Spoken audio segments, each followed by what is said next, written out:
retribution. Oh yeah, we want retribution. Oh yeah, we want retribution.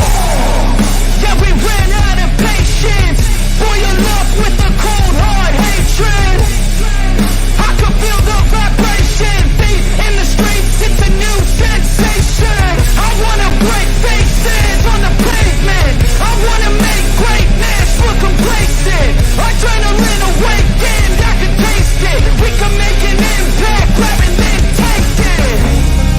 Like a disease, bring them to their knees. No pain for their disease. Rage is like a weed.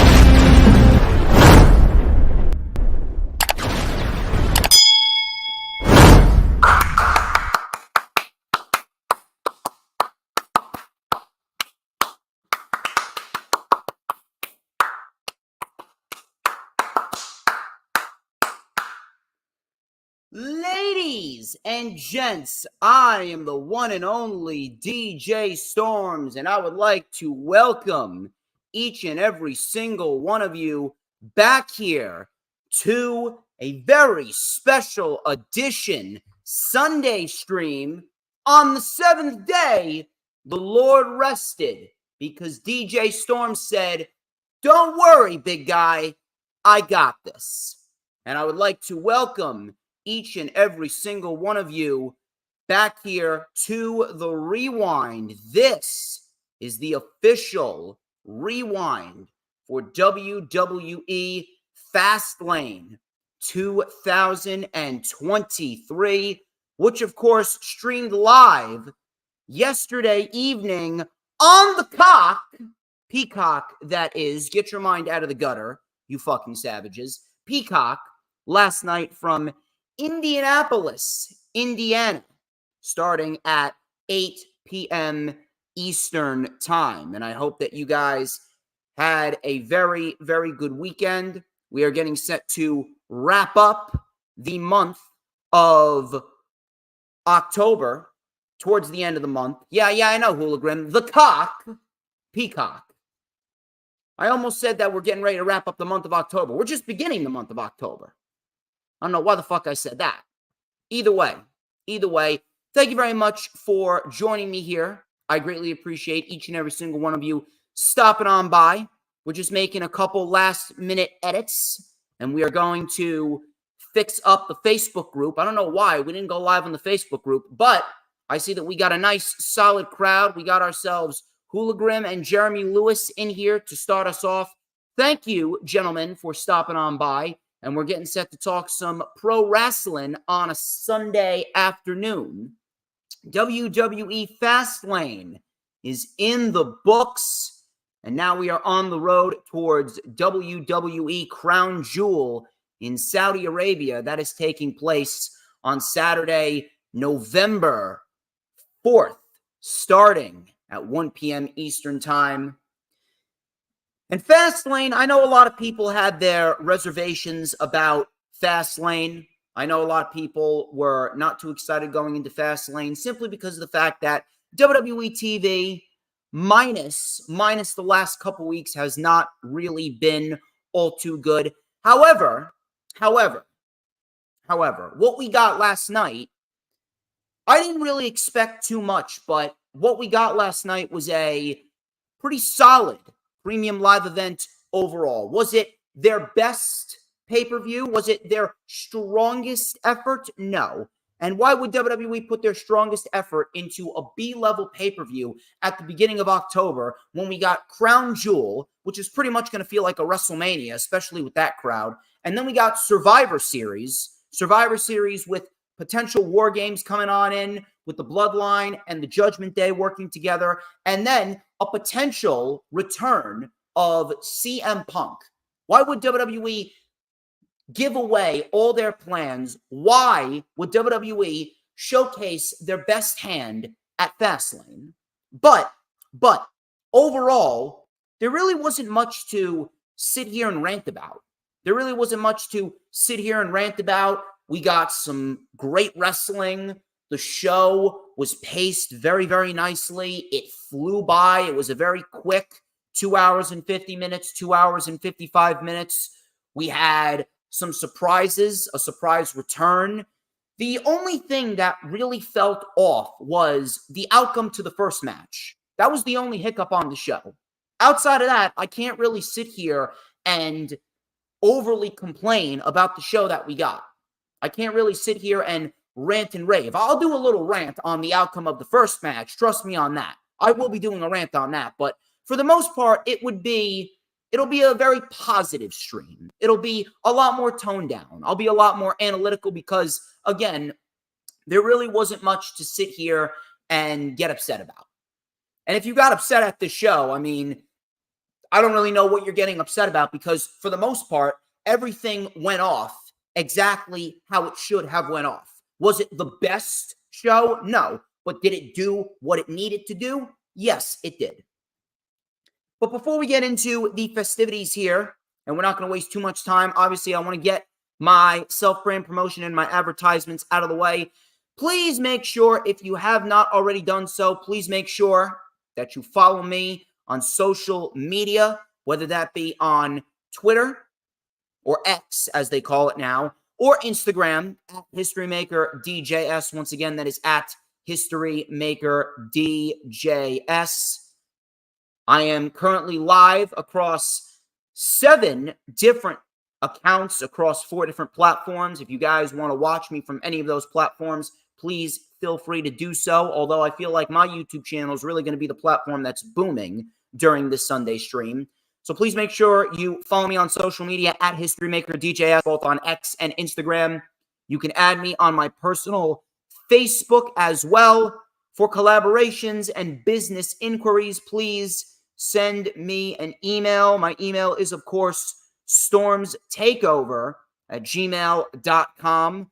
Those links are in the description, as well as the links to my Facebook business page, which we are live on right now. And if you guys like the official DJ Storms business page, I may just send you an invite to join the official DJ Storms Posse group on Facebook. That is, once again, all of those links are in the description of this very stream, whether you're watching on YouTube or whether you are watching on Facebook. Please make sure that you go and take a look at my girl, Brittany K, my first sponsorship.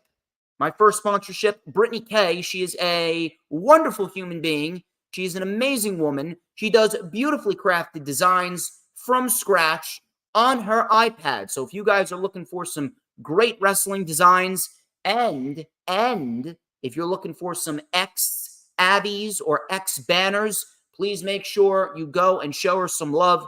Her Twitter account or X account is BrittanyK5150, while her Instagram is Brittany K Designs. Go show her some love. You will not regret it. She has an insane amount of talent, and she does not get the respect and appreciation that she deserves. Of course, my second sponsorship goes to PWP Nation. PWP Nation, of course, created by Jay Aletto. And Jay Aletto and myself, hopefully, will be going live on Thursday for World of Wrestling Episode 2. I actually received word from him that he may be needed for GTS Wrestling on Thursday.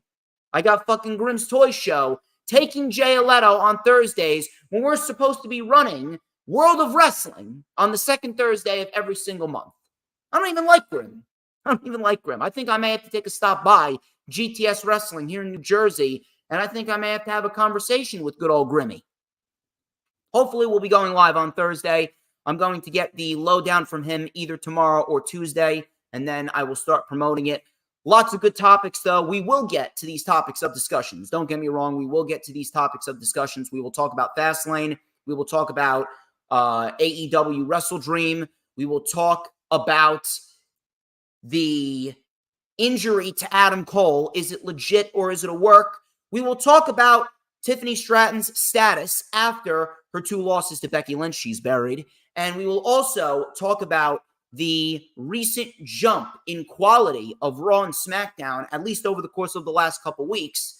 And we will talk about if it has anything else going for it. Is it because of Vince McMahon stepping back and playing it safe? Is Ari Emanuel protecting him? Is the government investigation currently going on? Hopefully we'll be able to talk about all those topics on Thursday evening at 7:30 p.m. Eastern Time. So I will be sure to update you guys accordingly. Now, my final sponsorship, I'd like to give a shout out to is Corporate Information System.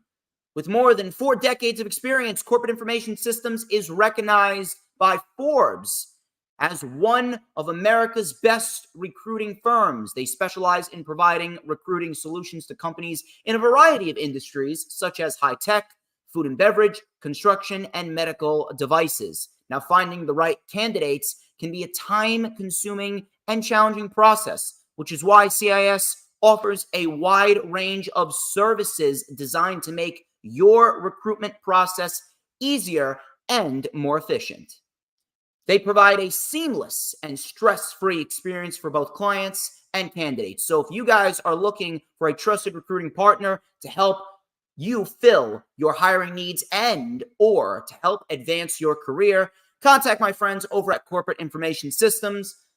Their website is www.cisrecruiters.com. Once again, that is www.cisrecruiters.com. Corporate Information System, placing talent where it can thrive. And of course, please make sure that you hit the like button no matter where you're watching it on, whether you're watching it on Twitch, Facebook, YouTube, or X. Share the stream out on all platforms, social media, whether it be Twitter, Instagram, Facebook, Pinterest, Tumblr, Snapchat, TikTok, whatever social media platforms that you may be using. It is incredibly vital that you do so. So that way we can get a nice wide outreach. I understand it's a Sunday and not many people want to hop on YouTube and watch someone talk about pro wrestling, but it's DJ Shizzle Bizzle, and it's a known fact that I make people's lives better. And if you're not spending your Sunday watching DJ Storms, are you even spending your Sunday right? Of course not.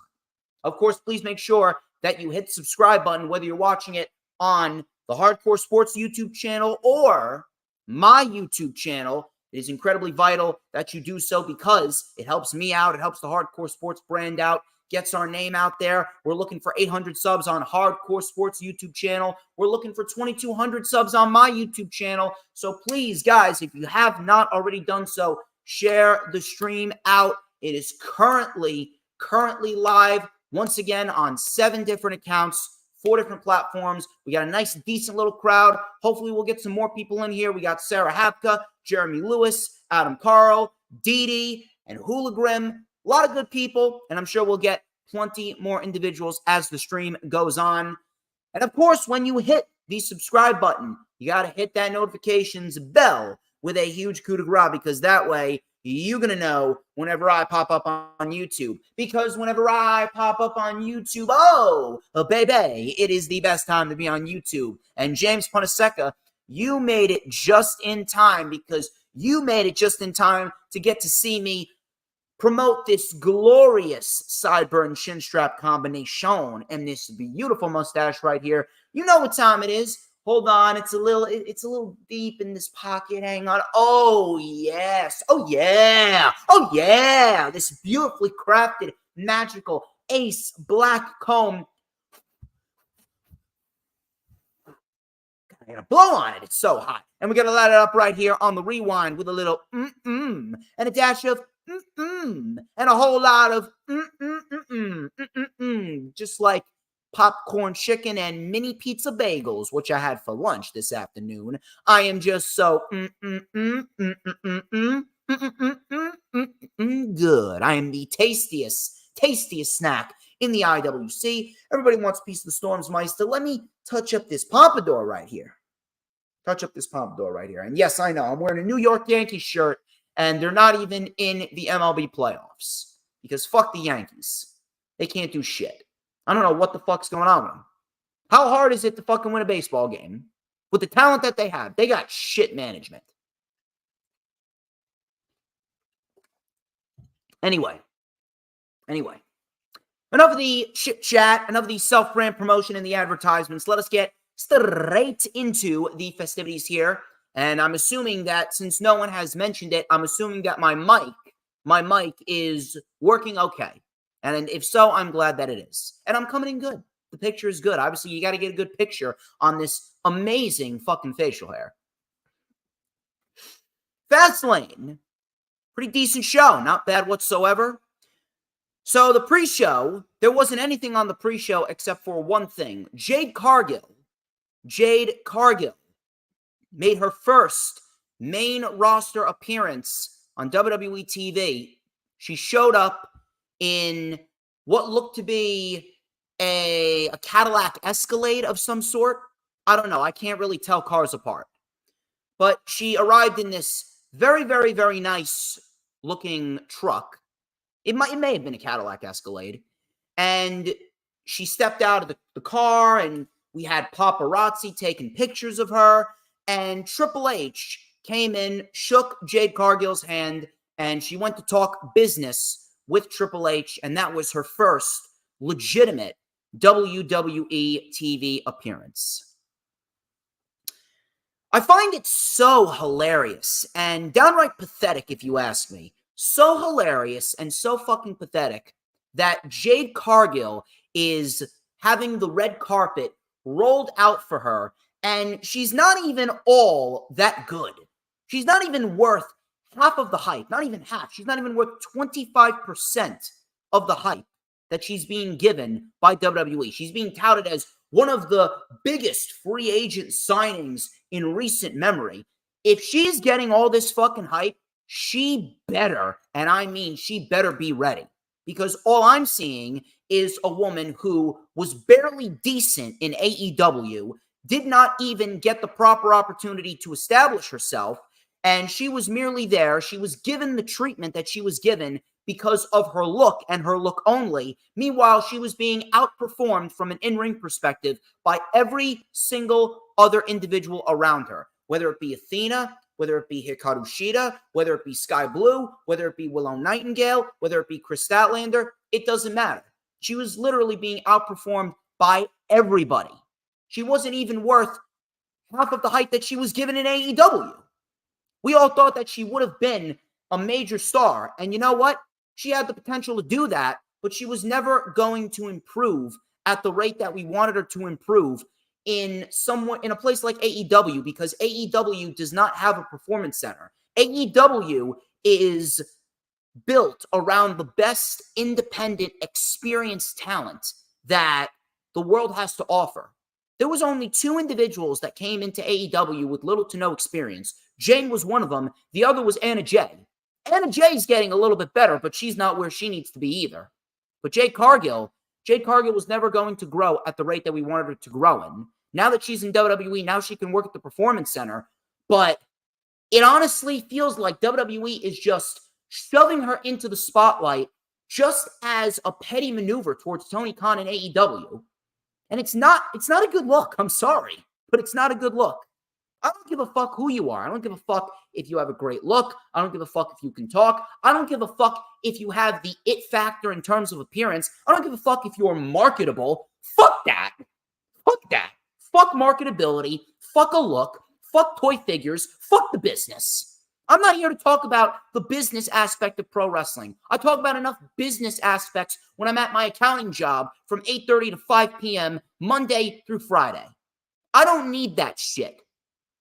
You know what I want when I talk about pro wrestling? I'm here to talk about the objective quality of the program. And if she's receiving all this hype, she better be fucking ready. She better be wrestling like a Bianca Belair. She better be wrestling like a Tiffany Stratton. She better be wrestling like a Roxanne Perez. She better be wrestling like an Io Sky. Because if she doesn't, then I'm going to call it out, and I'm going to call out WWE for putting someone in the spotlight that's not ready for it yet.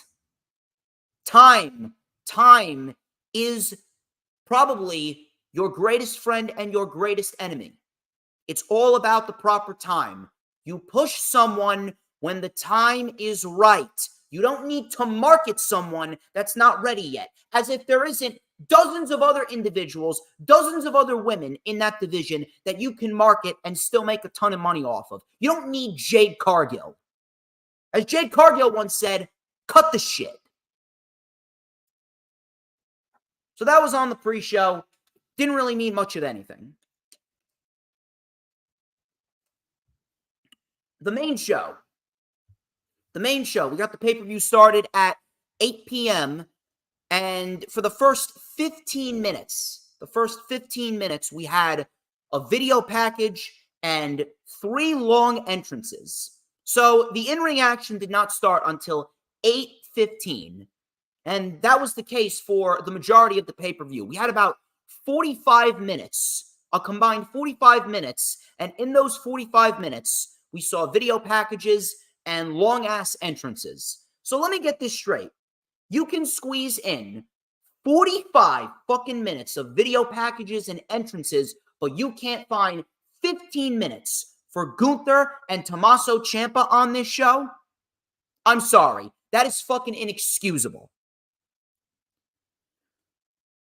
So the first match on the show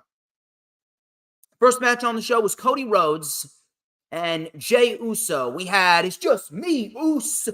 Day one, it's just me, Uso. And then we had adrenaline in my soul. Oh!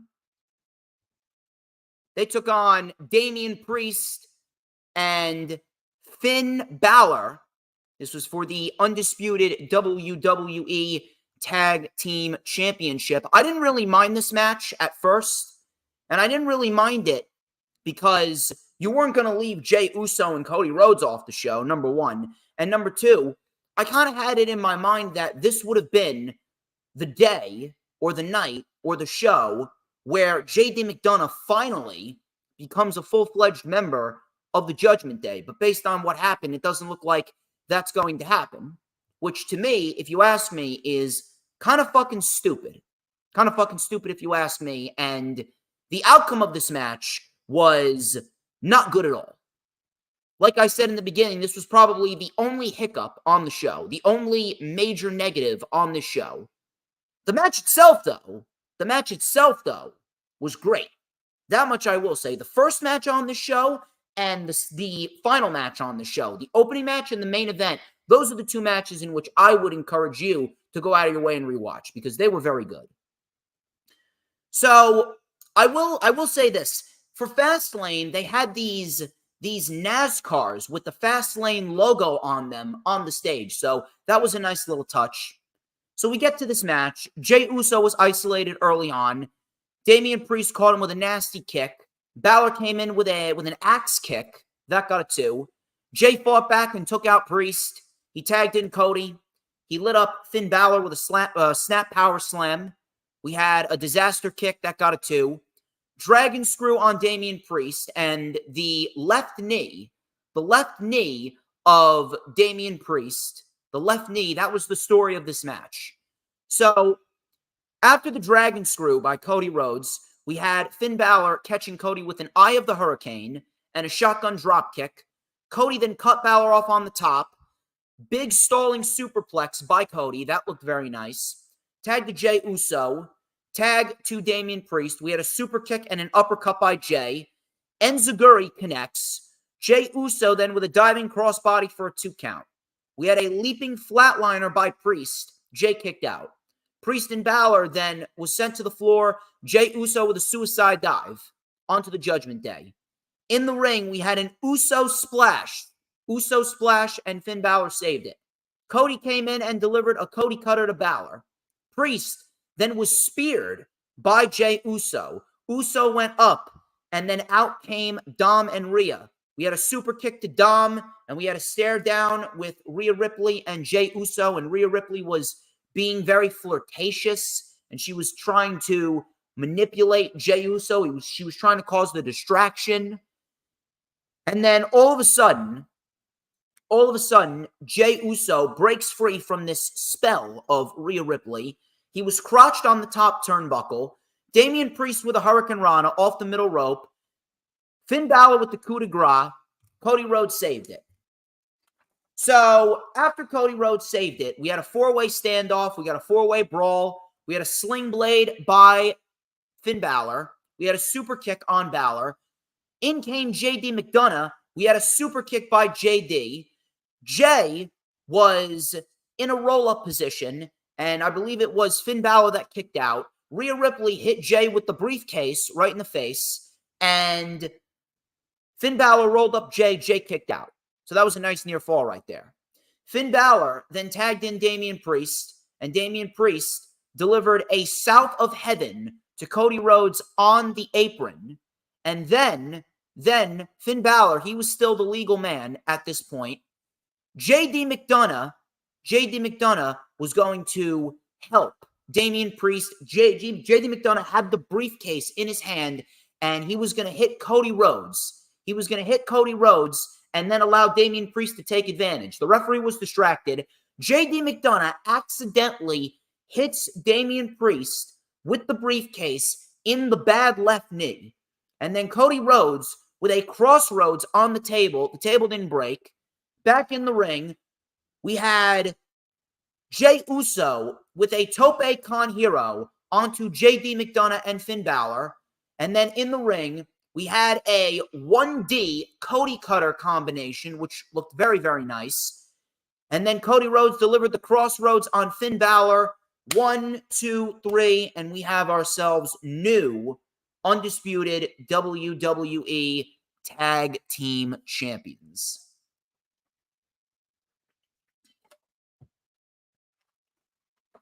The match itself was excellent. The match itself went about 21 minutes. They gave these guys a lot of time.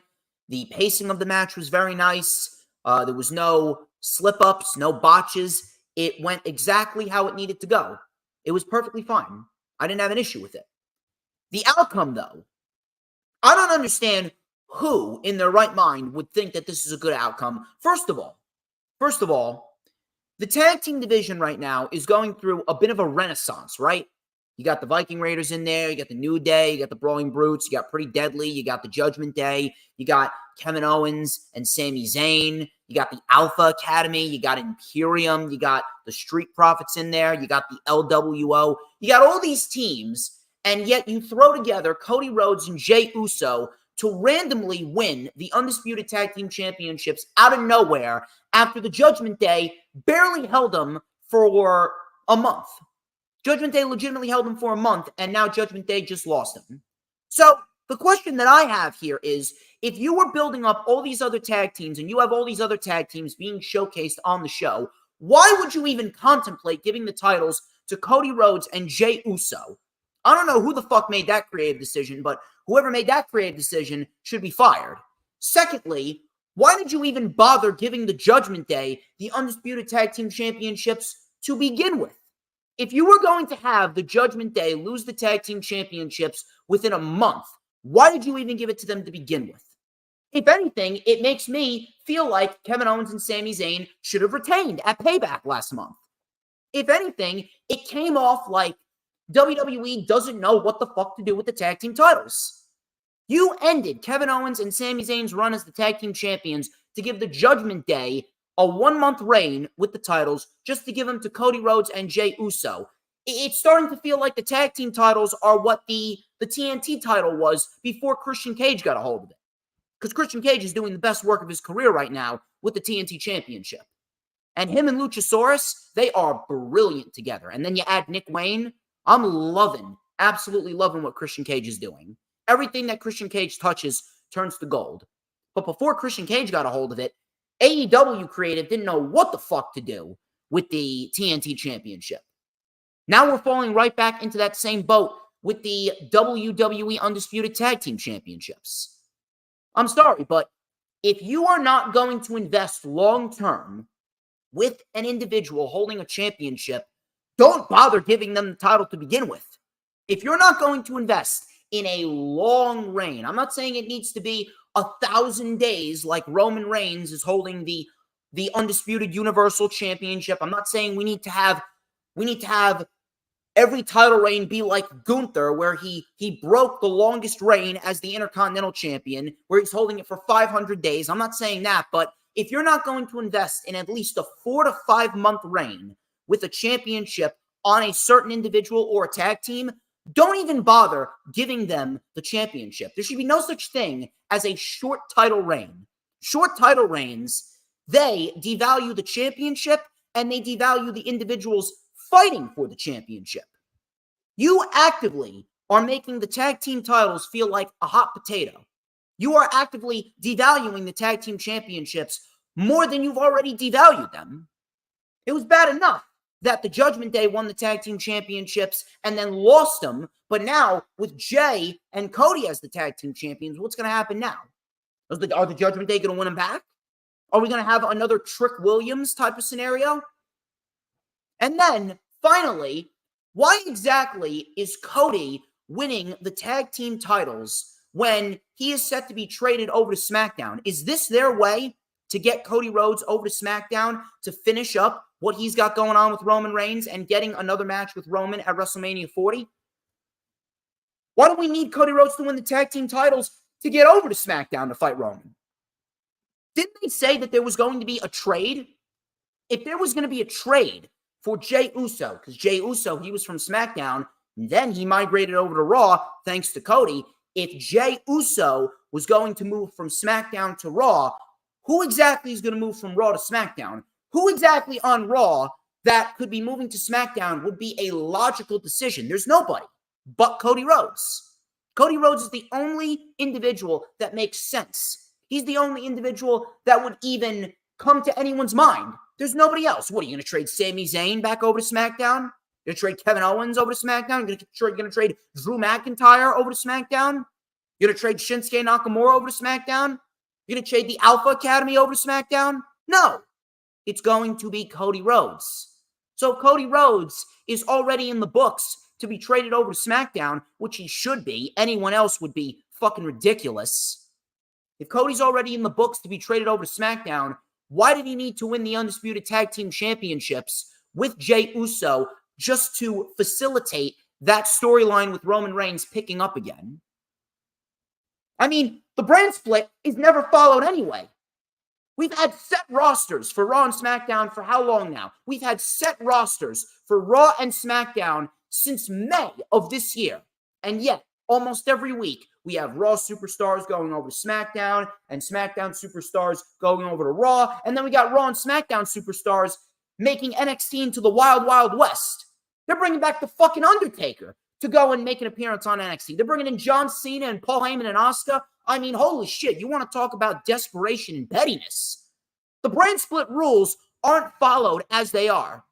So what the fuck does it even matter if Cody Rhodes wins the Undisputed Tag Team Championships? He doesn't need that in order to migrate over to SmackDown in order to finish the story with Roman. And then Jey Uso, he wanted to get away from the tag team division. He wanted to break away and branch out on his own. And then here he is winning tag team gold with Cody Rhodes. The only positive to come out of this outcome, is the fact that they have a storyline going on with Kevin Owens and Sami Zayn, and Kevin Owens does not trust Jey Uso. And Kevin Owens and Sami Zayn said they want the winners of this tag team title match. Cody and Jey, they won the tag team titles. Now, with Sami and Kevin wanting the winners of this match, it would make for a very interesting dynamic. We could get some tensions brewing, and maybe some tensions will rise between Jey Uso and Kevin Owens, because Kevin Owens still does not trust Jey Uso. He does not like Jey Uso. He does not want to give Jey Uso a chance. The only reason why he's even contemplating giving Jey Uso a chance is because he trusts Cody and he trusts Sami. But outside of that, there's nothing positive to come out of this outcome. The match was great. The match was awesome. The wrestling aspect was never a problem. When it comes to WWE, the wrestling aspect is usually never an issue. When it comes to WWE, it all revolves around the creative booking. And I'm sorry to tell you, but that decision was a terrible creative decision. I don't understand how anyone can look at Cody Rhodes and Jey Uso winning the tag team titles as a good decision. Now, I will say it did make for an unpredictable main event, because I actually had it in my mind that Damian Priest was going to cash in his Money in the Bank contract. But Rhea Ripley, she talked him out of it because his knee was not up to code. Great match. Great match. Wrong outcome. So after that, we go into a six-man tag team match with the Latino World Order, taking on Bobby Lashley and the Street Profits. And considering that Bobby Lashley, he actually beat Rey Mysterio on SmackDown 2 nights ago, and we had Joaquin Wilde and Cruz del Toro being taken out, and they're not medically cleared to compete. Rey Mysterio needed to call up an old friend. He needed to make a phone call. And if that was the case, it seemed as though we had to assume that the Latino World Order, considering that Bobby Lashley and the Profits had the momentum going into this match, we had to assume that the Latino World Order was going to come out victorious, which I didn't like. I didn't like that whatsoever. However, I will say the return of said superstar that we're about to talk about, the return was very, very good. And he's going to be a nice addition to the SmackDown roster. So we get this six-man tag. Not a bad match. I'm not going to sit here and say that it was an awful match, but you could have easily had put this match on SmackDown. This felt like a SmackDown-esque six-man tag team match if I've ever seen one. If anything, you should have swapped out this match with Gunther and Tommaso Ciampa. That would have made the show better. So we had the Latino World Order started at a 2-on-3 disadvantage. It was Santos and Rey Mysterio. They played it up as Rey Mysterio's phone call was not answered by said individual. Rey Mysterio's phone call was not answered by said individual, so they need to go based on the fact that Rey Mysterio trusts this certain individual, and the certain individual will be there when they need him. So, the Latino World Order, they came out with Zelina Vega. The Profits and Lashley, they all had matching gear. They looked great. So, they did not start at an even playing field. Santos and Montez Ford, they started off the match. Escobar then came in with a diving crossbody and a Frankensteiner off the top for a 2. That was very, very nice. Dawkins and Lashley then got in, and they isolated Santos. Lashley with a nice vertical suplex, tagged to Rey Mysterio, Hurricane Rana. Lashley tagged in and delivered a TKO to Rey Mysterio. So it was very, very, very uneven in the early going here with Rey Mysterio and Santos Escobar fighting an uphill battle. Rey tried to fight back, but Ford pulled Escobar off the apron and sent him into the barricade, preventing the tag. Zelina then with a Meteora off of the apron to Montez Ford behind the referee's back. Rey with a DDT on Angelo Dawkins. No one was there to make the tag. The punishment continued, and all of a sudden, Carlito Caribbean Cool came out. And Carlito Caribbean Cool looks to be in the best physical condition of his life. He looks absolutely fantastic, and he's moving great. He moves great, he looks great, and he's going to make a very, very, very nice addition to the SmackDown roster. So he came in, delivered a very nice drop kick to Montez Ford. We had a seated senton by Rey Mysterio on Angelo Dawkins on the floor. Escobar then came in with a suicide dive on Bobby Lashley, and Carlito with a picture-perfect backstabber. Carlito pins Montez Ford, and Carlito wins the match for the LWO. I'm not sure if Carlito is going to be a full-fledged member of the LWO, and if that's the case, I would not mind Carlito being associated with the Latino World Order, because if you ask me, Carlito being associated with them, it presents a rather interesting scenario, because Santos is rumored to turn heel any given moment now, although I'm not really sure when that heel turn is coming. I'm not sure when that heel turn is coming, simply because of the fact that there hasn't really been much tension being built between Rey Mysterio and Santos Escobar.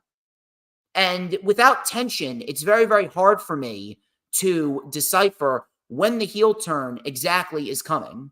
It actually kind of makes it feel a little bland, if you ask me, because nothing has happened with Santos and Rey Mysterio that has caused any tension within the Latino World Order. Everything seems to be fine and dandy on the surface. Now, we don't know how Santos Escobar feels on the inside, but from my understanding, everything seems fine. And the Latino World Order just got a victory here. Why would Santos Escobar be mad at a victory here at FastLane over Bobby Lashley and the Street Profits? Now, did it do anything for Lashley and the Profits? No, I'm actually looking at this as a means of them ruining Bobby Lashley and the Street Profits already. Now, is Bobby Lashley going to beat Rey Mysterio for the United States Championship? I don't know. I don't see him beating Rey Mysterio for the U.S. Championship because the story here is Santos Escobar wanting to take the United States Championship from Rey Mysterio, and ultimately, the United States Championship should be the thing that drives a wedge between Santos and Rey. Now, is it needed? No. We don't need a heel turn for Santos. He was doing just fine all summer as a babyface, if you ask me. Santos Escobar has been getting very, very nice reactions as a babyface. He's been getting over with his in-ring ability. Santos Escobar has been doing just fine for himself. I don't understand why we need a heel turn. And if anything, a heel turn could very well do the opposite for him, and he could very well be on a downward spiral if he turns heel, because if you ask me, without Rey Mysterio, I don't see Legado del Fantasma being booked correctly. I really don't. I don't understand how anyone would have faith in WWE that they're going to book Santos Escobar, Cruz del Toro, and Joaquin Wilde like they should be booked. Vince McMahon is in charge. That's already been made to the public. We already know that Vince McMahon is in charge, and Vince McMahon hates everything NXT related. NXT Black and Gold related, and Legado del Fantasma, they fit right into that category. So I don't understand why anyone would have any faith that they're going to do right by Legado del Fantasma if they are heels and they're away from Rey Mysterio. Right now, Rey Mysterio is their source of life. Not really sure how that's going to favor going forward if Santos is going to turn heel, but at least there is a story going on there, and at least we know where the end game could possibly take us. It's going to take us to Santos becoming so fixated on becoming a champion, becoming the United States champion, that it's ultimately going to lead to the end of his friendship with Rey Mysterio. But they haven't really teased it. They haven't really teased it at all. Is Carlito going to play a factor into that? I don't know. Maybe Carlito could very well take Santos Escobar's place in the Latino World Order. Maybe we get sort of a Latino World Order civil war. Maybe we get Legado del Fantasma joining forces with Santos Escobar, and then you have Carlito and Rey Mysterio. Maybe we bring in somebody else. Maybe we bring in Bad Bunny. Maybe we get a six-man tag. It's Carlito, Bad Bunny, and Rey Mysterio versus Legado del Fantasma in due time, somewhere down the line. I wouldn't mind it. I think it would be very, very nice. But as of right now, it seems as though everything is okay with the Latino World Order.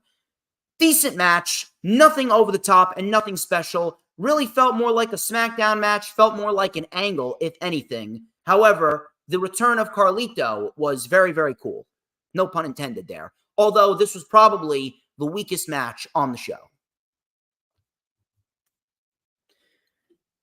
Moving on here, we got Charlotte Flair versus Asuka versus Io Sky. This was for the WWE Women's Championship.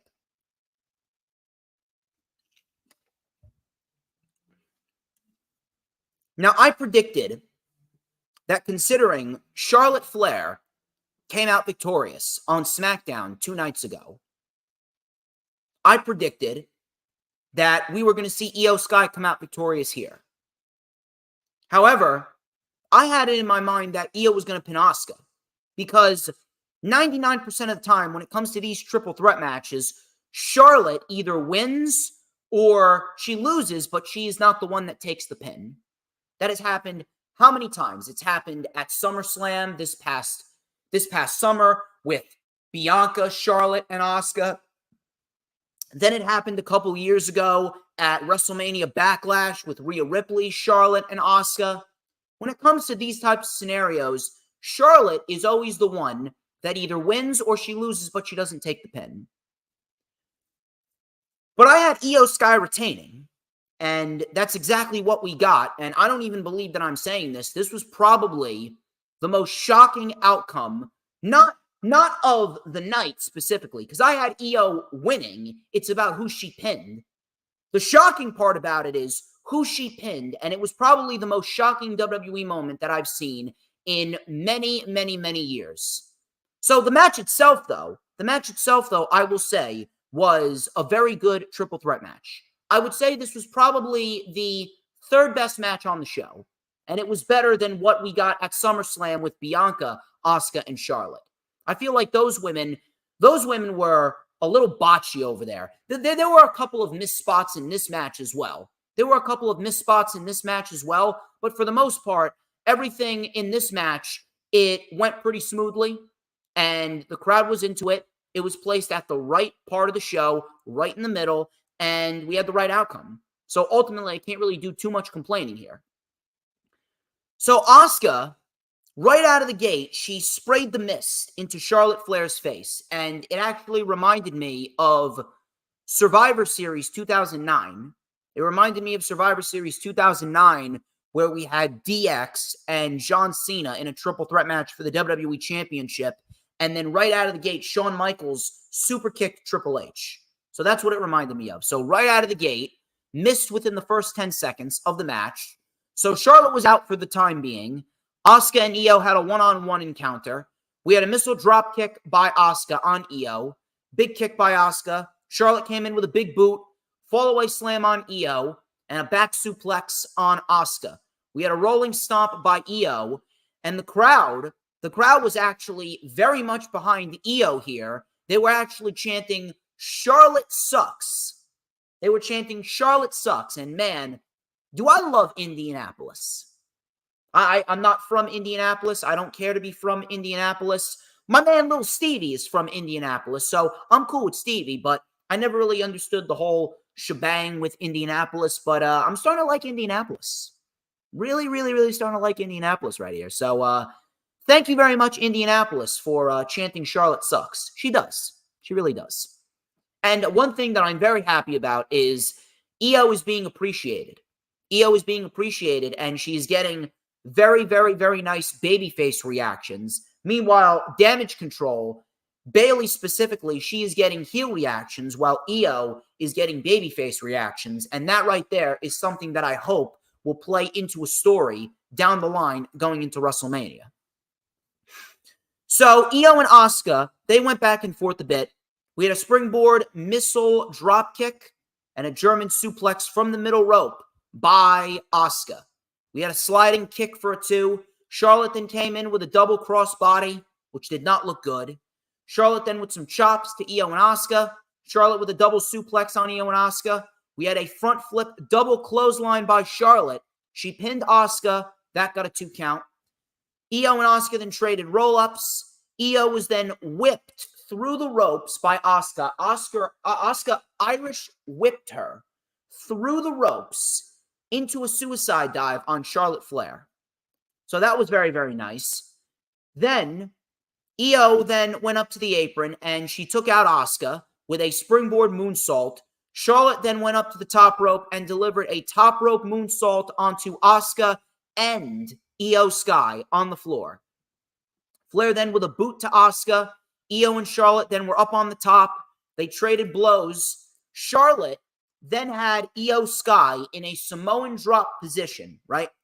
Charlotte had Io Sky in a Samoan drop position. Asuka came in, powerbombed Charlotte to the mat, and Charlotte delivered a Samoan drop to Io Sky in the middle of this Tower of Doom spot, which looked very nice. Asuka covered, Charlotte kicked out, cover on Io, and Io kicked out. Asuka then with an armbar on Charlotte. Charlotte was able to get out of it, and she locked in a Boston Crab, which looked very, very nice. She then locked in a figure 4. Io then came in with a running Meteora, and Charlotte kicked out of that. We had a crossface and a calf crusher combination. Charlotte was in trouble. Asuka let go, and then Asuka and Charlotte worked together with an assisted code breaker on Io. Charlotte then speared Asuka. Asuka barely kicked out. Bayley then came out to try and hype up Io Sky. Io then told Bayley to go away. Io was then sent into Bayley. Asuka then with a diving code breaker. She barely even connected on that. She barely connected on that diving code breaker. Flair did not sell it well. It's like she doesn't even want to fucking take bumps. And then people wonder why I shit on Charlotte Flair. So the crowd was chanting, "This is awesome." We had a figure 4 by Charlotte. She then bridged into the figure 8. Bayley then got the attention of the referee. Bayley was causing a distraction. Asuka tapped out to Charlotte Flair. Asuka tapped out to Charlotte Flair. Io Sky out of nowhere. Io Sky out of nowhere with the over-the-moon salt to Charlotte Flair, and Io Sky pins Charlotte Flair to the mat. 1, 2, 3. Io Sky pins Charlotte, and Io Sky retains the WWE Women's Championship. I actually had my jaw to the floor, stunned, shocked, when I saw Charlotte get pinned. I swear to God, I thought that Charlotte was going to kick out. But Charlotte was pinned. 1, 2, 3. And it was all legal. There's no disqualifications in a triple threat match. It was all legal, and Charlotte Flair lost straight up. Very good match. Very good match right here. Probably the third best match of the night. The women's division really has nothing going for it, but these 3 women did a very good job, and the right woman won, and she pinned the right women. Io Sky is safe for now. And I say for now because, let's be honest here, even though Charlotte was pinned, you have to imagine that they're going to manipulate her back into the championship title picture at some point. Io Sky pinning Charlotte was incredibly shocking in its own right. And it was the right outcome, too. Right woman won, and she pinned the right woman. However, Charlotte has this case that she can make. Oh, hey, I was tapping out Asuka. Meanwhile, the ref didn't see. At this point, it doesn't even matter. None of that should matter because there's no DQs in a triple threat match. It was all legal. And Io Sky hit the moonsault and pinned Charlotte Flair 1, 2, 3. As far as I'm concerned, there should be no more championship matches for Charlotte Flair. If Charlotte Flair wants another championship match, she's going to have to earn it. She's going to have to win some matches. As far as I see it, Asuka got screwed over twice. As far as I see it, Asuka and Io have some unfinished business. So I would be putting those 2 in the ring at Crown Jewel, and I would give them 15 to 20 minutes and let them do their thing. Charlotte should be receiving 0 championship opportunities.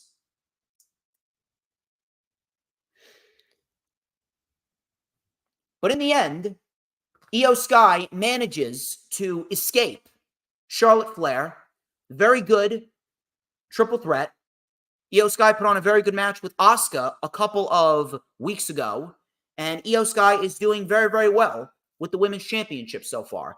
And I really do hope that, considering Io Sky is really starting to be appreciated, Io Sky is being appreciated, I genuinely hope that Io Sky is going to hold that championship going into WrestleMania.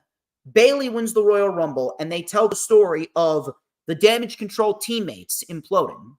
It's a very, very simple and very, very basic story to tell. And in the end, a victory over Bayley at WrestleMania will do wonders for Io Sky. If you want to focus on building new stars, you got a new star in Io Sky. You had her win Money in the Bank. She cashed in successfully. She's on a nice, decent little roll with the Women's Championship. Keep that roll going. Keep that roll going and have it go forth into WrestleMania, having it result in a victory over Bayley. Who takes the title off of Io? If anything, it seems as though bringing up an NXT talent to fight Io down the line, that seems like the best possible scenario. I really don't understand why we would give the title back to Charlotte. I don't understand why we would give the title to Bayley again. I don't understand why we're going to give Asuka another title reign. If you're asking me, Roxanne Perez and or Tiffany Stratton would make great contenders for Io Sky. That's who I'm looking at going into the summer of 2024. But as of right now, Io Sky should be holding that title going into WrestleMania 40, and she should be building towards a match with Bayley. Bar none. So when we got back from commercial, Pat McAfee came out pandering to the crowd, and he was wearing a custom-made Indiana Colts WWE Championship belt. Really nothing of note here. Pat McAfee just came out to introduce John Cena. So John Cena came out, LA Knight then came out, and LA Knight very, very over in Indianapolis. And we got ourselves John Cena and LA Knight versus Jimmy Uso and Solo Sikoa of the Bloodline. Let me take a sip of my water here. It's going to be a quick stream. It's going to be a quick stream. We are actually just approaching 1 hour as we speak. We are just approaching 1 hour as we speak, and we only have 2 more matches to talk about. There's not really going to be too much of a stream left, simply because of the fact that FastLane was a very, very quick show. It was a quick show. It was simple. It was short, sweet, to the point, straightforward. It did what it needed to do, and that was pretty much that. And that's exactly what I'm doing. It's going to be short. It's going to be sweet. I'm going to do what I need to do. I'm going to boost up these watch hours here for the rewind for FastLane, and then I'm going to get the fuck out of here. But we had this tag team match. It was John Cena and LA Knight versus Jimmy Uso and Solo Sikoa. And some people were clamoring that this match should have main evented the show. No. I don't know what you are smoking. I'm not sure what pills you're popping. I'm not sure what kind of medication you're on. I'm not sure what is going on in your mind, but clearly you are not right in the fucking head, and you need to get your head out of your ass. You need to get with the program here, because when it comes to pay-per-views, world title matches main event the show. There is absolutely no reason why you're going to have a last man standing match with Shinsuke Nakamura and Seth Rollins, and you're not going to have that be the main event of the show. I don't know why the fuck anyone would put LA Knight and John Cena versus the Bloodline in the main event of the show. This was a perfect co-main event. It was a co-main event. It was always meant to be a co-main event. Get real here, okay? So the crowd was loud. Crowd was loud for LA Knight. So we had a standoff with Cena and Solo Sikoa. And Solo Sikoa was trying to get knocked down by Cena. So Cena with a couple of shoulder tackles, but Solo did not go down. Solo Sikoa then uncorked a right uppercut. Cena sold it very, very nicely. Right uppercut, right to the chin. So Jimmy then came in. We had a couple of right hands to Cena. Cena was isolated. Cena caught a nasty, and I mean a nasty hip attack by, I believe it was Solo Sikoa. Solo Sikoa has a very nice hip attack. Really, really, really, really, really nice stuff right here. Solo with a hip attack. And then Cena tried to fight back. He tried to fight back with a couple of punches, but Solo came back with a spinning heel kick. I really like Solo Sikoa's spinning heel kick. I really like the evolution of Solo Sikoa. He's doing a very good job coming up with new moves and carrying himself well in the ring. Solo Sikoa is absolutely going to be a major star, and I mean a major, major star. So after the spinning heel kick, we had a tag to Jimmy. John Cena with an attitude adjustment right out of the gate, a desperation attitude adjustment, and he crawled. He crawled towards the corner of LA Knight. LA Knight, I don't even think was in this match yet. So LA Knight hadn't been in this match yet. Cena was crawling and crawling and crawling to LA Knight. After the AA, Jimmy tagged Solo, and Solo knocked LA Knight off the apron. So the story here was Cena being isolated, and Cena needed to make the tag to LA Knight. Solo continued the assault on Cena. Cena finally got the tag to LA Knight. Crowd went berserk. Major pop. He lit up Jimmy and Solo. We had a neck breaker on Jimmy. He took out Solo with a DDT. We had a super kick by Jimmy. LA Knight kicked out. LA Knight then caught Jimmy Uso off of a rebound with a power slam. LA Knight then with the LA elbow. The LA Knight elbow right on the money. He went for the BFT, but Solo Sikoa came in, and Solo Sikoa delivered a Samoan drop to LA Knight. Cena then came off the top rope. Very nice crossbody on Solo Sikoa. Cena was down. Jimmy Uso was up on the top rope. He came off the top with an Uso splash, and everyone was down.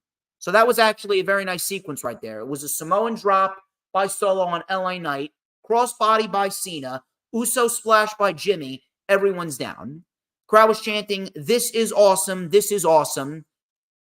LA Knight, then with a couple of punches to Solo and Jimmy, he was going, yeah, yeah, yeah, yeah. Pat McAfee was on commentary, and he called it the ambidextrous yeah. So LA Knight with the punches. We had a super kick by Jimmy on Cena. Knight was then taken to the floor. Knight then leaped off of the top.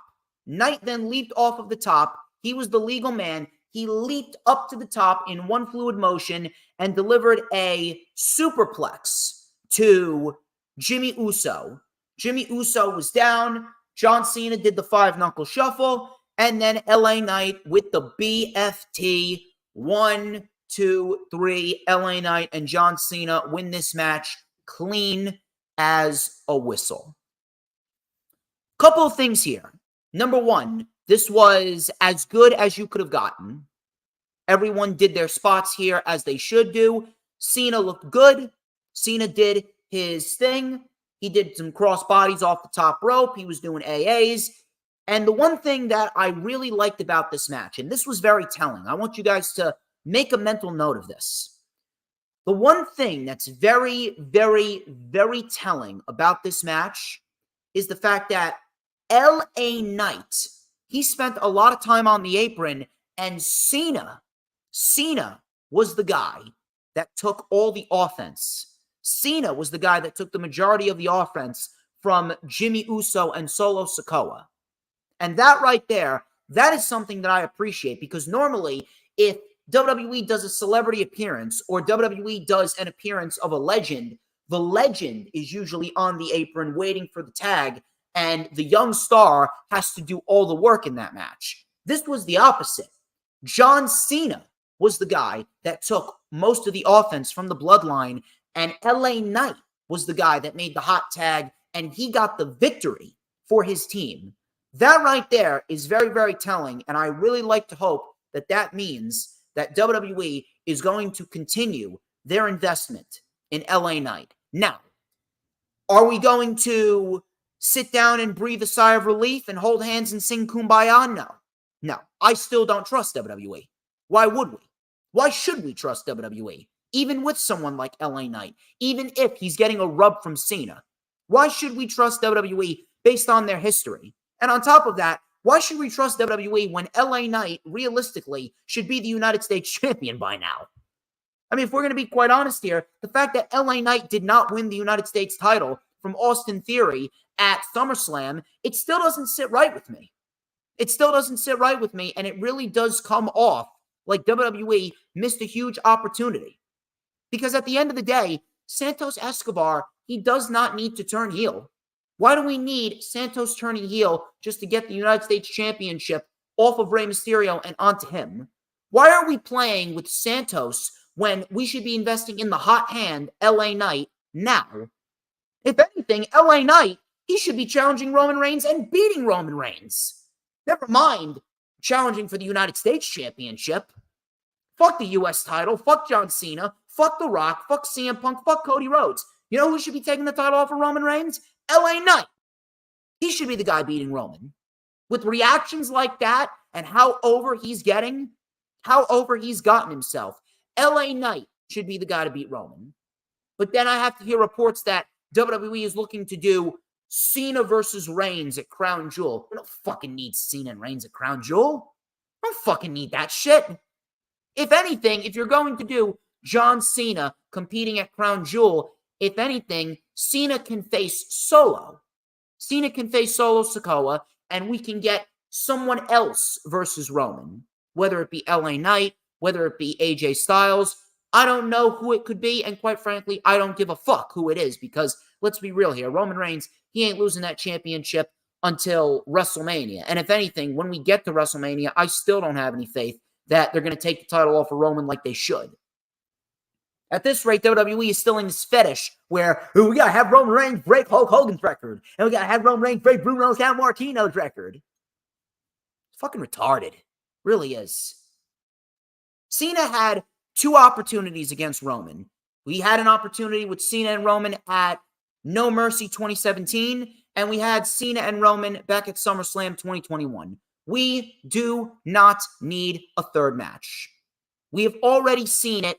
And at the end of the day, we should be getting Roman Reigns facing talent that he hasn't faced before. If anything, Roman Reigns should have lost that championship at WrestleMania this year. The fact that he didn't still pisses me the fuck off. But the match itself, it was a very basic match, very basic tag team match, but the crowd actually made it better than it was. And in the end, it was as good as you could have gotten. It wasn't going to be a Matt Classic. It wasn't going to be anything over the top. But in the end, the match did exactly what it needed to do, and it helped advance LA Knight. It helped get him more over, and it helped continue the meteoric rise that he's been on all year. And I do not have an issue with that. Now, do I trust WWE to continue that? No. Until LA Knight has a title in his grasp, I am not going to sit here and breathe any sighs of relief. I still do not trust WWE whatsoever. And neither should you.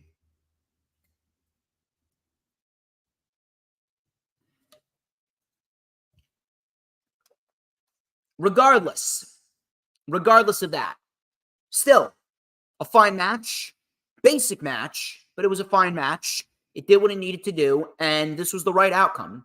Right outcome with the right man pinning the right man.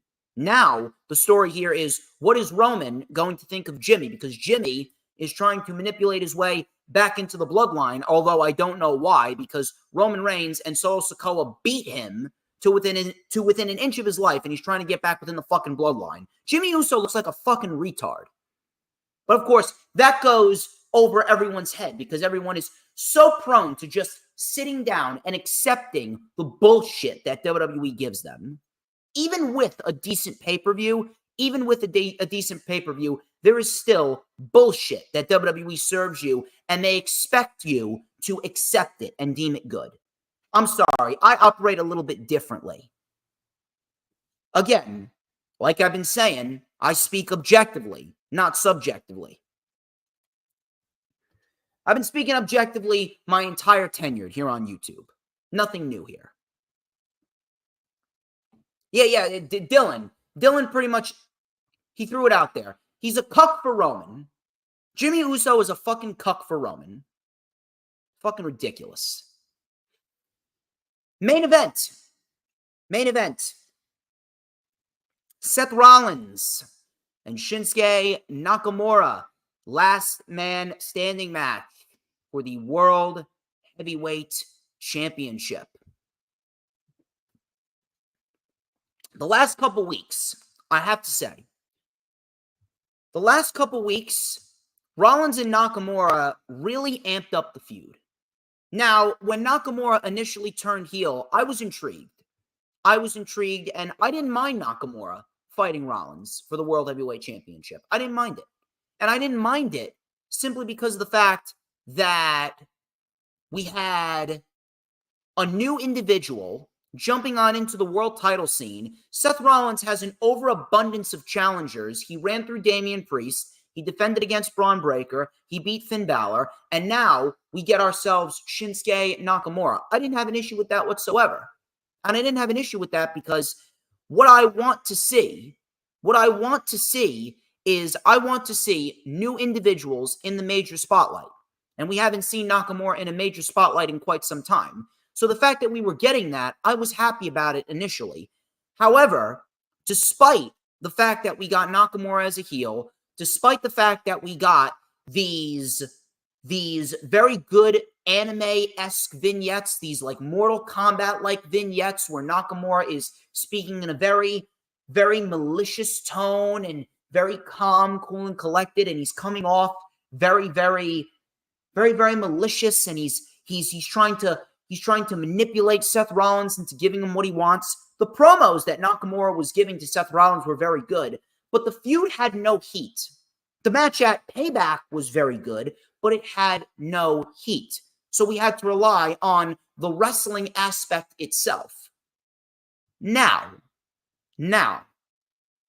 the last couple weeks, I don't know what changed, but it seems as though both men amped up the intensity. Both men amped up the intensity, and that gave the feud a little bit more life heading into their second match at Fastlane. On top of that, Rollins and Nakamura, they always have good matches together. Rollins has been probably one of Nakamura's best opponents. He may have been Nakamura's best opponent outside of Miro, because Miro, to me, Miro was Nakamura's best opponent when Miro was in WWE. Because throughout 2018, I remember Shinsuke Nakamura and Miro, aka Rusev, they had some great matches. One match specifically was on the Christmas night edition of SmackDown, when SmackDown was on Tuesdays, and we had Nakamura and Rusev fight for the United States Championship. I think they went like 20 minutes, and it was a great match. Great match. But Rollins has been one of Nakamura's best opponents in his WWE career. The feud was amped up, and we got a last man standing stipulation, and they really made Seth Rollins a lot more relatable heading into Fastlane, because Seth Rollins, he was talking about how he accepted this match and he's walking into the Lion's Den with a bad back because he wants to prove to his daughter that her father did not back down from any challenge. He loves this. This ring gave him a purpose. They gave him food on the table. It gave him the opportunity to meet his wife. It gave him the opportunity to have a baby girl. So all of that made Rollins believable. And then we get to the match itself, and the match itself blew their payback match out of the water. The payback match wasn't bad, but compared to this match easily was the best Seth Rollins Shinsuke Nakamura match that they've ever put on. And probably this was Nakamura's best match since his match with Rusev almost 5 years ago, back in December of 2018. That was the last Nakamura match that I can honestly look back on and say, man, that was a great match. That was an awesome match. Maybe Nakamura's match with Apollo Crews. Nakamura's match with Apollo Crews when Nakamura was fighting for the Intercontinental title. That was a good match too, but if we're going to talk about pay-per-view level, I'm going to go with Rollins and Nakamura being close to what Nakamura and Rusev did back in December of 2018. This was an excellent match. Excellent match. Very good last man standing match. Was it an all-time classic? Fuck no. Was it the best WWE main roster pay-per-view main event of the year? Absolutely not. This wasn't even one of the best matches of the year, period. If you're asking me, I actually preferred Rollins' defense over Braun Breaker on NXT. I prefer that compared to this match with Nakamura. If anything, if you guys did not go back and watch that match back in June with Rollins and Breaker, I would highly encourage you to go out of your way to watch that match, because that was a great match. Braun Breaker carried himself like a main event player in that match. That match was excellent. But this match was excellent in its own right too. And this match did exactly what it needed to do. It got both men over, and we ended up getting a very, very, very good last man standing match to close out Fastlane. So Nakamura came out with this long white robe. He looked great. Rollins then came out wearing this blue and orange attire with leopard print. And Nakamura, he played a little cat and mouse with Rollins early on. Rollins with a kendo stick. And Nakamura sent Rollins back first into the barricade. So the back became the target immediately out of the gate. Rollins then exposed the concrete floor. Rollins then sent Nakamura into the steps face first. And then he took the steps, drove it into the shoulder of Nakamura. Rollins with a rolling elbow, and then he brought out some more weapons. Some chairs, a trash can, and some tables. And the tables got a major pop from the audience. Nakamura then with a guillotine knee to Seth Rollins as he was draped over the apron. Rollins was then trying to get up as Nakamura brought out some nunchucks. So Nakamura took the nunchucks and just whacked Seth Rollins right in the calf area, and that could not have felt good. I would not want to take nunchucks to the calf whatsoever. That looked like it fucking sucked. So Nakamura, then with a sliding German and a diving knee from the middle rope, Nakamura then put Rollins in the trash can. The trash can was put on Seth Rollins' head. Nakamura then took the kendo stick and whacked the trash can with Seth Rollins in it a couple of times. The ref counted, and Rollins got back to his feet. Rollins then fought back with the sling blade, a couple of kendo stick shots, and a suicide dive. Back in the ring, Rollins then with a running knee. Frog splash connects. Ref counted. Nakamura got back up. We had a sliding knee connecting. Nakamura set up a table in the corner. He hit the reverse exploder. He went for the Kinshasa, and Seth Rollins sidestepped it. Nakamura went into the table. It cracked, but it didn't break. And if anything, that made it seem worse than if it would have actually broke. So Nakamura drove himself into the table. It did not break. It cracked, but it didn't break. And I'm actually glad it didn't break because it actually made for an even better spot later, which we'll talk about. So after Nakamura drove himself into the table didn't break. Rollins with a stomp. Nakamura got up again. Rollins then sent Nakamura to the floor. Rollins then tore apart the announce table, and he brought out a huge ladder. He bashed Nakamura with it. He put Nakamura on the table, but Nakamura got off the table. Rollins then climbed down the ladder, and the brawl spilled into the crowd. He then took a chair and bashed Nakamura with it. Nakamura and Rollins then started climbing up the stairway by the stage, and Nakamura hit a low blow on Seth Rollins and then shoved Seth Rollins off of the stage, and it looked like Rollins hit a platform below, but it ended up being a mattress, and Rollins bounced off a mattress as if it was a fucking trampoline. So that did not look good. That did not look good whatsoever. And it was a very bad-looking spot. The fall looked good. The fall itself looked good. The impact looked like shit. So the ref counted. Rollins beat the count again. Nakamura then bashed Rollins with a chair in the lower back. Rollins went for a pedigree, and then he was backed body dropped on the concrete, which looked great. That looked awesome. Rollins beat the count again. Back in the ring, we had a super kick by Rollins. Pedigree connects. The ref counted. Nakamura got to his feet again. Rollins then set up another table. Nakamura, he took advantage, and he put Rollins on the table. And this was a great-looking spot right here. Nakamura dove off of the middle rope with diving double knees right into the gut of Seth Rollins, and the table broke. Nakamura went sailing into the barricade. It was a very nice looking spot. That looked like it sucked for Rollins because, you do that shit wrong, you're going to have fucking broken ribs. So that was a nice looking spot. Rollins was able to get up again. He beat the count. Nakamura with some chair shots to the back. The ref counted. Rollins would not stay down. Nakamura then was sent into the post. Rollins tried to put Nakamura on the announce table, and he tried to go up the ladder again. Michael Cole is selling the shit out of this. Rollins, get down. You're going to kill yourself. Nakamura got off of the table, climbed the other end of the ladder. Rollins looked like he was trying to do a superplex off of the ladder through the announce table to Nakamura. Nakamura wriggled free from the grip of Rollins, sprayed the poison mist into the face of Rollins. It was red poison mist. Red poison mist. And Seth Rollins fell off the ladder, crashing and burning through the announce table. So at this point, I actually thought Nakamura was going to win the title. I actually thought Nakamura was going to win the title right here. He was standing on top of the ladder, posing, admiring his handiwork. Rollins got up.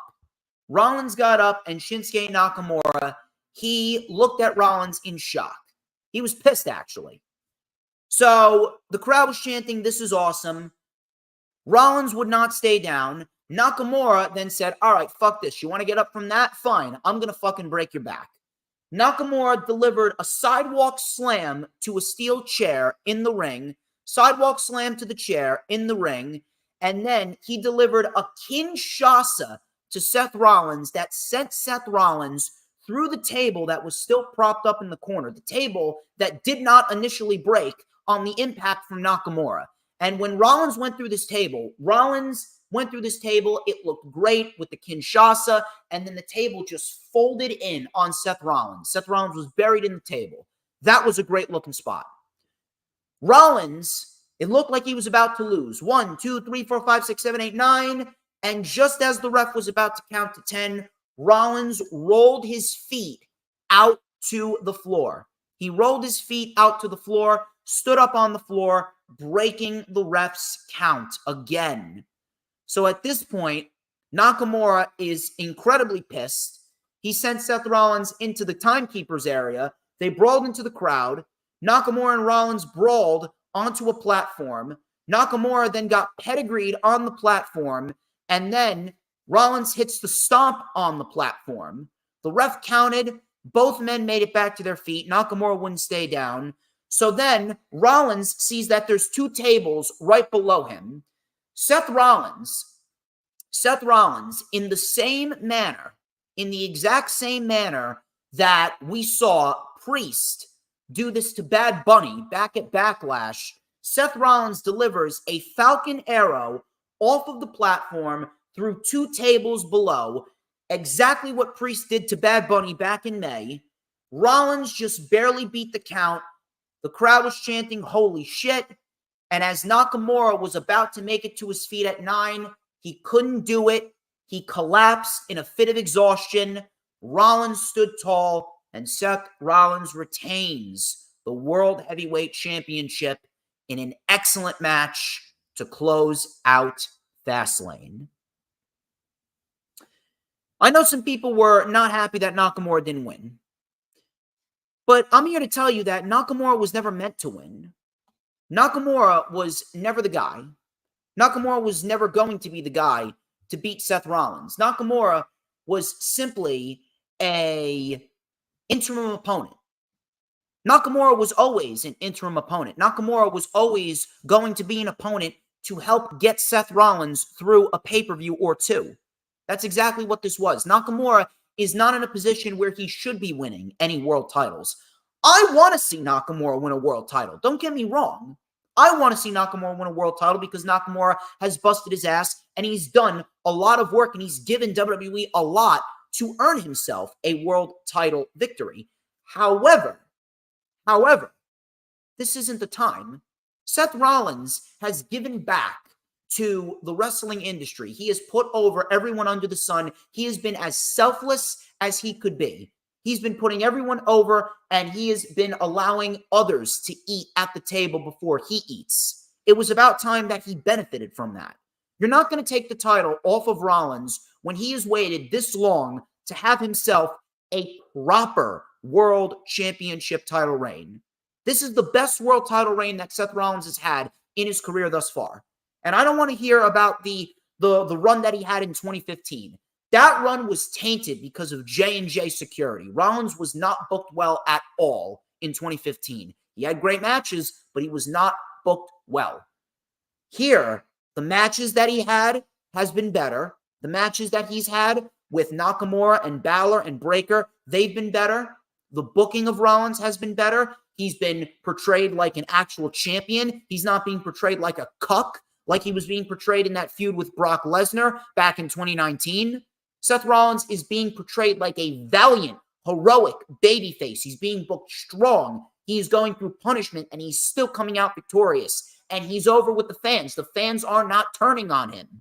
The fans are welcoming Seth Rollins. At this stage, this is probably the best that Seth Rollins has been booked throughout his career. This is the best run that he's been on. Why would you even contemplate taking the title off of him until he surpasses 200 days?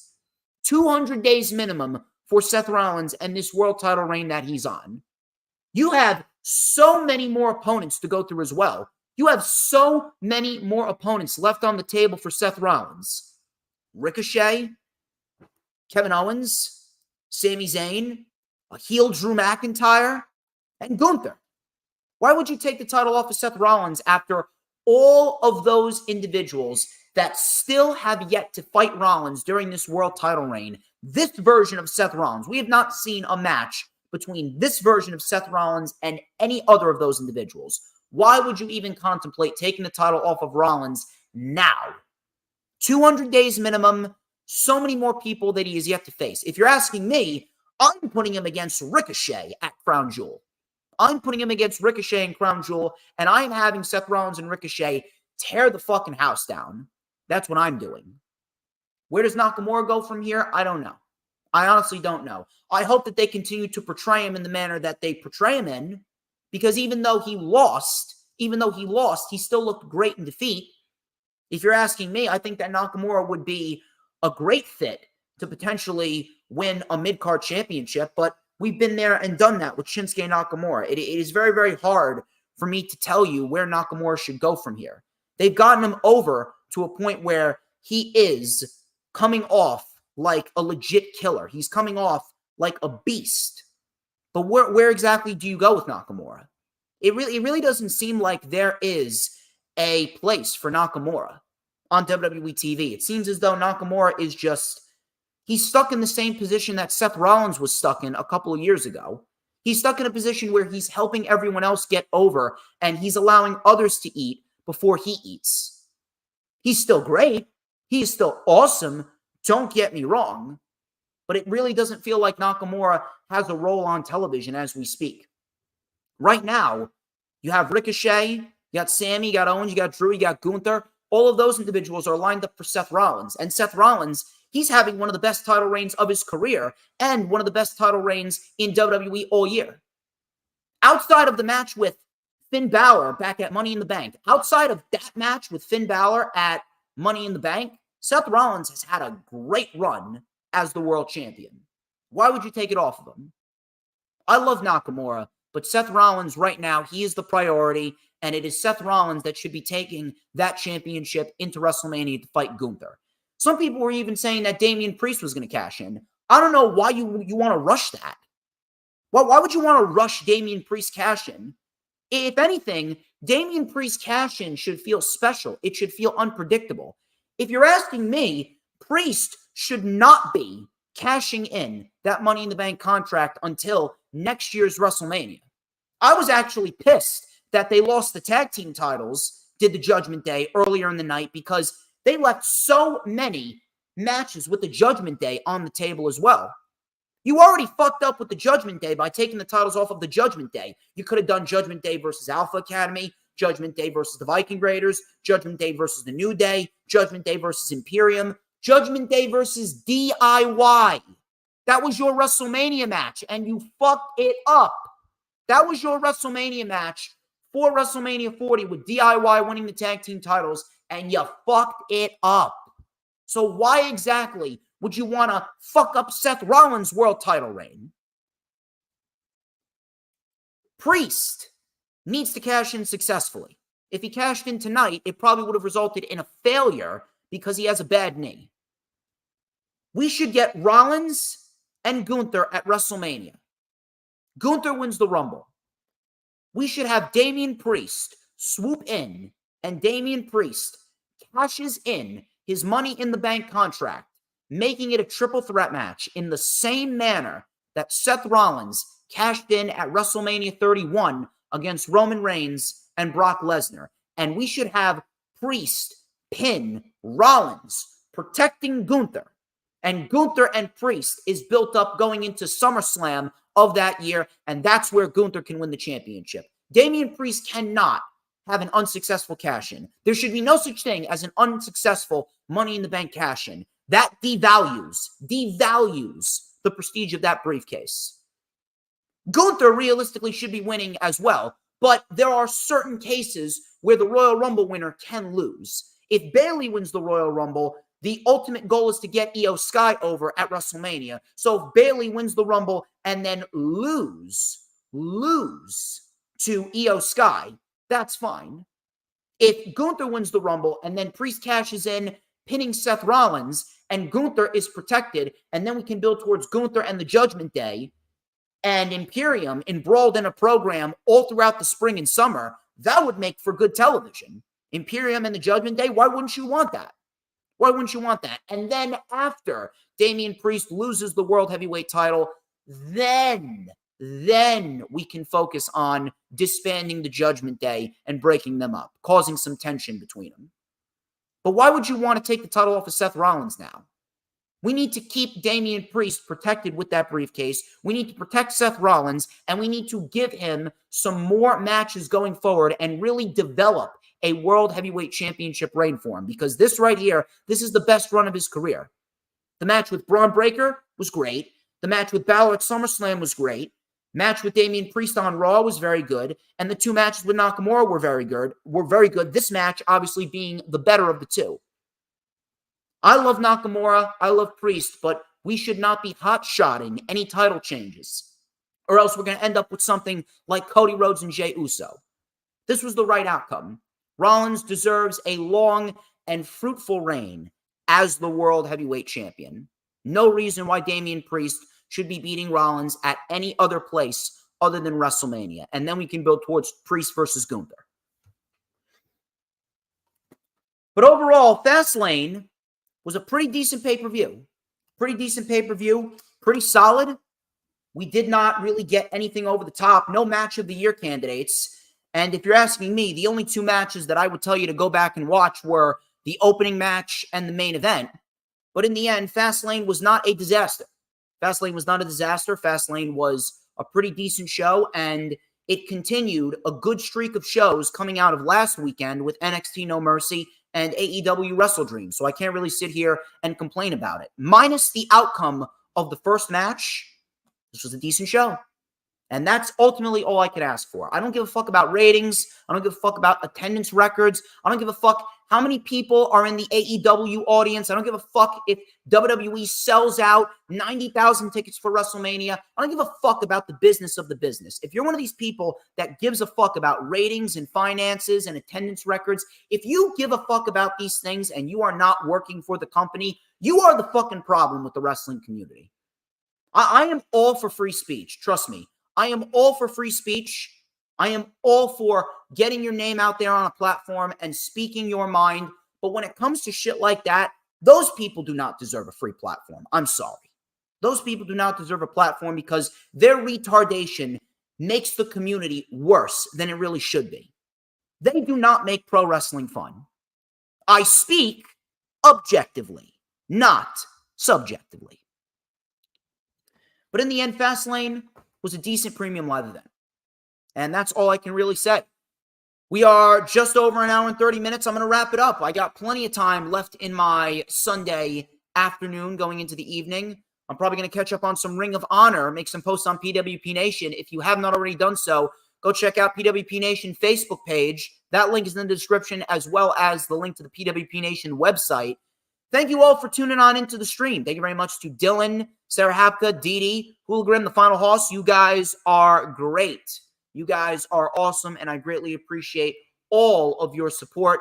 It was an honor doing these streams. Hopefully, I can get Jay Aletto to come on the channel for World of Wrestling this Thursday. If he's not working GTS, we're going to find out later on in the week. But regardless, like, comment, subscribe, check out all the links in the description.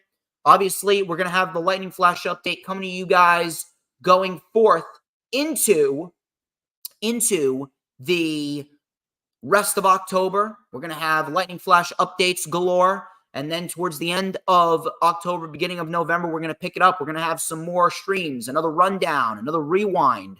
November is going to be a packed month. We got ourselves 3 pay-per-views. We got Crown Jewel, we got Survivor Series, and we got Full Gear.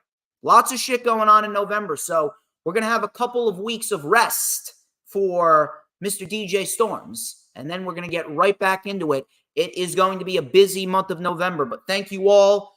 Until next time, I am DJ Storms, and this has been The Rewind. But before we get out of here, you already know the drill, people. You got to tell me who runs the IWC. Let me take a sip of my ice water. I'll tell ya who runs the IWC. Who but DJ motherfucking Storms? And don't you ever forget it. Cause we want retribution. Oh yeah, we want retribution. Oh yeah, we want retribution.